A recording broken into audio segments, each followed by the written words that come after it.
How did one of the greatest cities in the world fall? Why did the mighty walls of Constantinople, thought to be unbreakable, finally crumble? And how did this single event change the course of history forever? For over 1,000 years, Constantinople stood as the jewel of the Byzantine Empire. It wasn't just a city, it was the heart of an empire. A fortress, bridging east and west.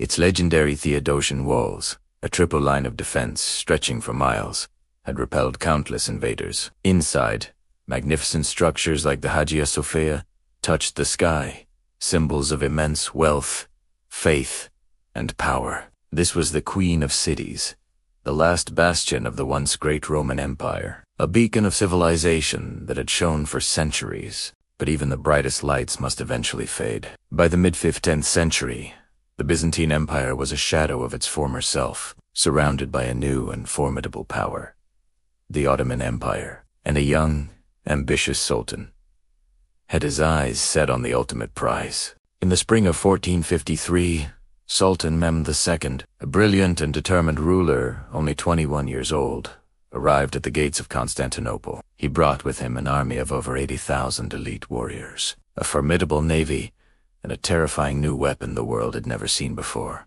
These were not ordinary siege engines. These were monstrous cannons, forged by the master engineer Oban, capable of hurling massive stone balls weighing over half a ton. The largest of them, the basilic, was a true behemoth, designed for one purpose: to shatter the legendary Theodosian Walls that had protected the city for a millennium. For the defenders, numbering fewer than 10,000, the sight of this immense army and its terrifying artillery must have been a vision of the apocalypse. The siege began on April 6th. Day after day, Mehmed's supergins relentlessly pounded the ancient stone. The sound was deafening, a constant thunder that shook the very foundations of the city and the courage of its people. The defenders, led by the last Byzantine emperor, Constantine XI, fought with desperate bravery. Alongside them were a small but determined contingent of Genoese soldiers, led by the skilled commander, Giovanni Giustiniani. They worked tirelessly, patching the crumbling walls under the cover of darkness, repelling wave after wave of Ottoman attacks. The battle raged not just on land, but also at sea. Mehmed's navy attempted to blockade the Golden Horn, the city's vital harbor. In a stroke of military genius, he ordered his ships to be dragged overland on greased logs, bypassing the defensive chain that protected the waterway. Suddenly, the city was completely encircled. The defenders were trapped. Food and hope began to dwindle. Every sunrise brought with it the possibility of the final assault. Could the city withstand one more day?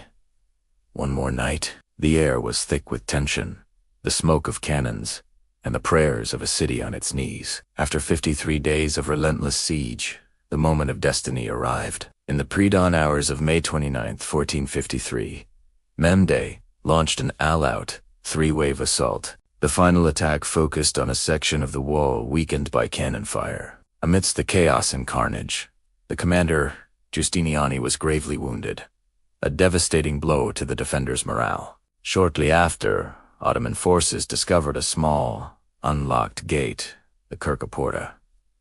Janissaries poured into the city. Panic spread like wildfire.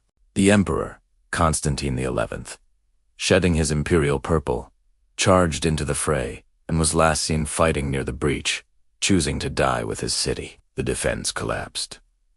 Constantinople had fallen. The gates of the ancient world had closed, and a new age had begun. The fall of Constantinople marked the definitive end of the 1,000-year-old Byzantine Empire and cemented the rise of the Ottoman Empire as a dominant world power, with the city, now renamed Istanbul, as its magnificent capital.